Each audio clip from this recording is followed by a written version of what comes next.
একজন চাওয়ালা যদি দেশের প্রধানমন্ত্রী হতে পারে তাহলে আমি কেন পারবো না? একটা ছেলে যে জঞ্জাল সাফ করার কাজ করত আর সে যদি বিশ্বের অন্যতম ক্রিকেটার হয়ে দেখাতে পারে তাহলে আমি কেন পারবো না?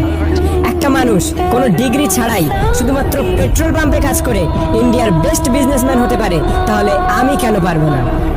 হাই স্কুলের বাস্কেটবল টিম থেকে বাদ দিয়ে দেওয়ার পরেও যদি সে দুনিয়ার বেস্ট বাস্কেটবল প্লেয়ার হতে পারে তাহলে আমি কেন পারবো না? কিছু লোক কলেজ ড্রপ আউট করার পর নিজের কোম্পানিতেই কলেজের টপারদের হায়ার করতে পারে তাহলে আমি কেন পারবো না?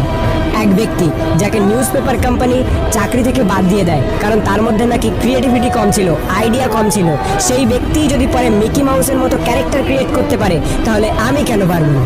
একটা মানুষ যার গার্লফ্রেন্ড তার সাথে ব্রেকআপ করে নেয় এবং তাকে সমস্ত সোশ্যাল সাইট থেকে ব্লক করে দেয়, কিন্তু সেই ব্যক্তি পরে দুনিয়ার সব থেকে বড় সোশ্যাল নেটওয়ার্কিং সাইট ফেসবুক বানিয়ে দিতে পারে তাহলে আমি কেন পারবো না? এক ব্যক্তি 999 বার ফেল হওয়ার পরেও হার না মেনে 1000 বারের মাথায় বাল্ব আবিষ্কার করতে পারে তাহলে আমি কেন পারবো না? দুবার বিজনেসে ফেল হওয়ার পরে ডিপ্রেশনে গিয়ে পরপর 8 বার ইলেকশনে হেরে গিয়ে 9 বারের মাথায় আমেরিকার প্রেসিডেন্ট হতে পারে তাহলে আমি কেন পারবো না?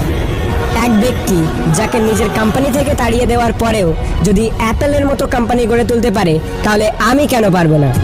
একটা মেয়ে যে 9 বছর বয়সে সেক্সুয়ালি অ্যাবিউজড হওয়ার পরেও 10 বছর বয়সে প্রেগনেন্ট হওয়ার পরেও লোকাল টিভি শো থেকে বের করে দেওয়ার পরেও অস্কার জিততে পারে এবং কোটি কোটি টাকা ইনকাম করতে পারে তাহলে আমি কেন পারবো না?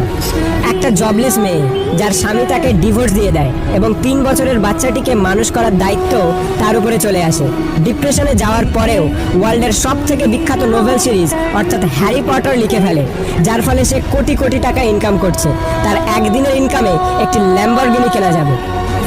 এক ব্যক্তি যার পুরো বডি প্যারালাইজড, চলাফেরা তো দূরের কথা, নিজের আঙুল পর্যন্ত নাড়াতে পারে না, সে যদি ওয়ার্ল্ডের one of the best scientist হতে পারে তাহলে আমি কেন পারবো না?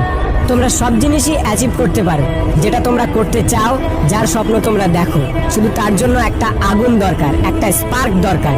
নাথিং ইজ ইম্পসিবল, আর এই স্পার্ক তোমাদের নিজেদের মধ্যে আছে। তুমি নিজেই দোষী তোমার ফেল হওয়ার জন্য। এখন তুমি যেখানে আছো সেটা তোমার অতীতের কর্মের ফল, এবং কাল তুমি কোথায় পৌঁছাবে সেটা তোমার আজকের কর্মের ফল হবে। আমার তরফ থেকে সবাইকে অল দ্য বেস্ট। যদি ভিডিওটি ভালো লাগে তাহলে লাইক করো, শেয়ার করো, আর তোমার মতামত কমেন্ট করে জানাও।